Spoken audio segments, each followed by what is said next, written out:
Baiklah, sebelumnya perkenalkan nama saya Juwita Serait dengan ujung NIM 037. Di sini saya akan membahas materi tentang akuntansi kewajiban. Baiklah, selanjutnya kita akan membahas materinya. Selanjutnya kita akan membahas tentang pengertian regulasi akuntansi. Akuntansi kewajiban pemerintah diatur oleh Peraturan Pemerintah atau PP nomor 24 tahun 2005 dan Standar Akuntansi Pemerintah Pernyataan nomor 9 atau PSAP tentang akuntansi kewajiban. Yang kedua, definisi kewajiban. Kewajiban adalah utang yang timbul dari peristiwa masa lalu yang penyelesaiannya mengakibatkan aliran keluar sumber daya ekonomi pemerintah. Yang ketiga, sumber kewajiban. Kewajiban pemerintah dapat berasal dari pinjaman masyarakat, lembaga keuangan, pemerintah lain, atau lembaga internasional.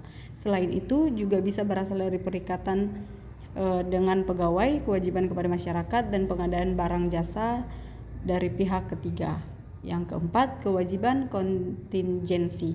Ada juga kewajiban-kewajiban yang jumlah dan waktu pembayarannya belum pasti, disebut kewajiban kontingensi. Yang kelima, definisi penting. Penting untuk memahami beberapa definisi seperti perhitungan pihak ketiga atau PFK, premium, dan restrukturasi utang. Yang keenam, sekuritas utang. Sekuritas utang pemerintah adalah surat berharga berupa surat pengakuan utang oleh pemerintah yang dapat diperjualbelikan dan mempunyai nilai jatuh tempo. Yang ketujuh, surat pembendaharaan negara atau SPN. Surat utang negara dengan jangka waktu sampai 12 bulan dengan pembayaran bunga secara diskonto. Yang kedelapan, surat utang negara atau SUN. Surat berharga yang dijamin pembayaran pokok utang dan bunganya oleh negara Republik Indonesia. Kasih kewajiban. Yang pertama, kewajiban jangka pendek, waktu pembayaran dalam 12 bulan setelah tanggal pelaporan. Contohnya itu utang transfer pemerintah, utang kepada pegawai, bunga pinjaman, utang jangka pendek dan pihak ketiga, dan bagian lancar dari utang jangka panjang. Yang kedua, kewajiban jangka panjang. Jatuh temponya itu lebih dari 12 bulan. Reklasifikasi utang jangka panjang harus klasifikasi menjadi kewajiban jangka pendek dan jangka panjang pada akhir periode akuntansi. Yang ketiga, restrukturisasi utang. Likuiditas sulit, pemerintah dapat melakukan restrukturisasi atau pendanaan kembali terhadap utang yang akan jatuh tempo. Kriteria, pendanaan kembali harus didukung oleh perjanjian pendanaan dan jadwalan pembayaran sebelum laporan keuangan disetujui. Selanjutnya, klasifikasi khusus. Refinancing atau rollover, kewajiban yang diharapkan dapat didanai kembali atau digulirkan dapat diklasifikasikan sebagai kewajiban jangka panjang. Kovenan pinjaman, persyaratan tertentu dalam perjanjian pinjaman dapat mengubah kewajiban jangka panjang menjadi jangka pendek, kecuali ada jaminan tidak akan ada pelanggaran berikutnya.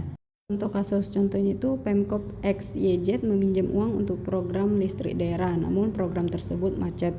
Pinjaman harus disajikan sebagai kewajiban jangka pendek karena ketentuan pembayaran. Pengakuan dan pengukuran kewajiban. Pengakuan. Kewajiban pemerintah diakui jika dikemungkinkan besar terjadi pengeluaran sumber daya ekonomi untuk menyelesaikan kewajiban tersebut dan kewajiban tersebut dapat diukur dengan andal. Persyarat peristiwa masa lalu penting dalam pengakuan kewajiban baik internal maupun eksternal.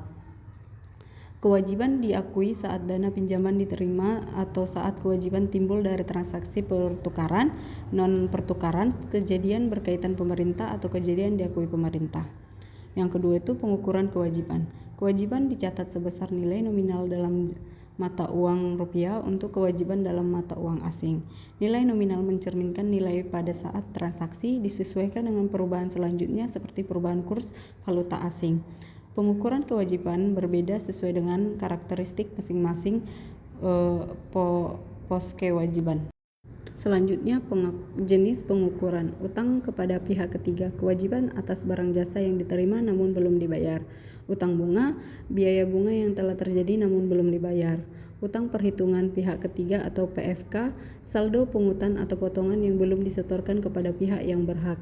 Yang keempat, bagian lancar utang jangka panjang, jumlah yang akan jatuh tempo dalam 12 bulan setelah laporan keuangan.